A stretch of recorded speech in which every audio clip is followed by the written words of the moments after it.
Le crime de la nation, dit par Émile Berlerme en mai 2020. Le crime de la nation, le crime majeur de la nation, qui est un crime fondamental, est celui-ci. Quand la nation fabrique ses enfants, elle fabrique systématiquement des handicapés. Ce n'est pas aléatoire, c'est systématique. Pour avoir un lot de bien portants chaque année, sur environ 800 000 enfants, en ce qui concerne la France, la nation commet au minimum une centaine de mille qui seront gravement handicapés.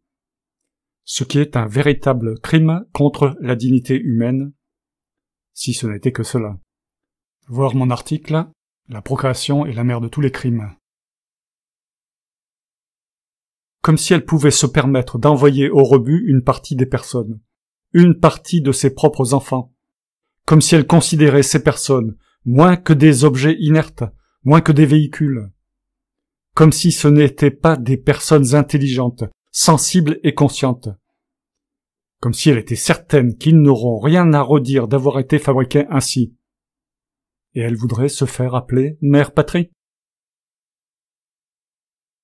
Mais en fait, elle est certaine qu'ils ne diront rien, puisque la majorité de ces traits mal portants sont incapables de penser sainement. Et cela d'autant plus qu'en nous formant tous au système culturel, en nous imbibant de la culture, elle a fait un tabou de cette partie cruciale de l'existentialisme. Vous ne l'entendrez même jamais parler de dommages collatéraux, de la guerre pour la vie contre la vie. Pourtant, cette idée de dommages collatéraux est maintenant sur le web depuis au moins 2 longues années, sans prétention de ma part d'en être l'auteur. Ne devrait-elle pas être traitée en long et en large par les philosophes depuis des milliers d'années? Ceux qui sont en mesure de penser correctement ont tant de difficultés à trouver leur place dans la société qu'évidemment ils n'ont pas beaucoup de temps à consacrer à l'existentialisme. Et réfléchissez à cette notion. Trouver sa place dans la société. N'est-ce pas un comble de devoir trouver sa place quand on nous a imposé d'exister? Trouve ta place. Trouve un coin où dormir. Installe ta paillasse. Cherche bien. Tu vas peut-être trouver un endroit où te loger. Comme s'ils n'avaient pas prévu notre existence et même pas réfléchi qu'ils pouvaient nous louper au passage. Et nous accorder quelques difficultés à l'existence qui n'a même pas de sens dans l'absolu. La nation est criminelle puisqu'elle est maîtresse du jeu de la vie. L'État qui la représente est criminel par continuité. Si vous faites partie de la fournée de handicapés de naissance, fabriqués par la société, allez au combat, c'est votre droit. Ils savent à l'avance, ils vous ont conçu volontairement handicapés. Vous faites partie des prévisions.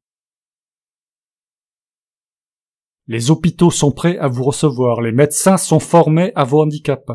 Les éducateurs le sont de plus en plus. Tout ça n'est-il pas la preuve qu'ils n'ont pas l'intention de cesser d'enfanter du handicap? Uniquement parce qu'ils ont un PIB à faire gonfler d'année en année. Vous devez au minimum réclamer votre dû et des compensations importantes. Au sens absolu de la notion de crime, personne ne commet de crime, puisque nous sommes tous innocents d'exister, donc de nos actes. Mais au sens restreint imaginé par la société, elle commet un crime très grave, un véritable crime. Pire qu'un génocide, puisque si un génocide supprime la douleur des existants éliminés, la création d'un handicap est tout le contraire. Les personnes sont fabriquées et souffriront pour rien en ce qui les concerne, mais pour les besoins sociaux. Fin. Émile Berlerme.